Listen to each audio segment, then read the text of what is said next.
KTO Radio.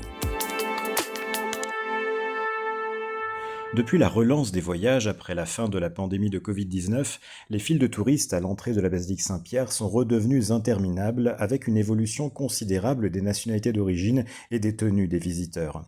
Les voiles des femmes venues de pays musulmans contrastent avec les crop tops des touristes américaines et l'empressement des touristes chinois, souvent pris au piège des agences de voyage leur imposant des tours d'Europe au pas de course, contraste avec la joie contemplative des familles venues d'Amérique latine ou des Philippines dans une réelle démarche de foi.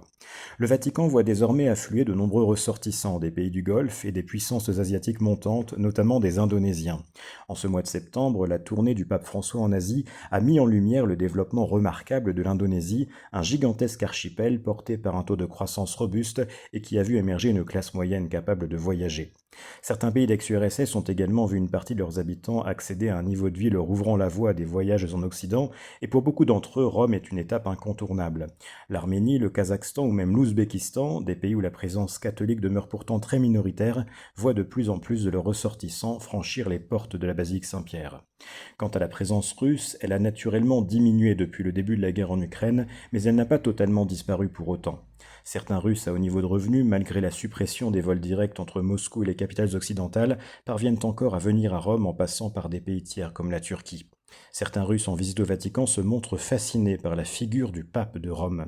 S'il est considéré comme un hérétique par certains courants de l'orthodoxie russe, une partie considérable du clergé orthodoxe s'intéresse à la doctrine catholique et aux documents pontificaux, confie un prélat de la secrétairie d'État qui fut récemment en poste à la nonciature apostolique à Moscou. Parmi les Russes croisés au Vatican peuvent donc figurer quelques espions, mais aussi des personnes qui contribuent à maintenir le lien entre Occident et Orient et à éviter un craquement définitif entre ces deux mondes. Le tourisme au Vatican s'intègre ainsi dans une géopolitique complexe, porteuse de risques, mais aussi de réelles chances à saisir. Vous écoutez KTO Radio.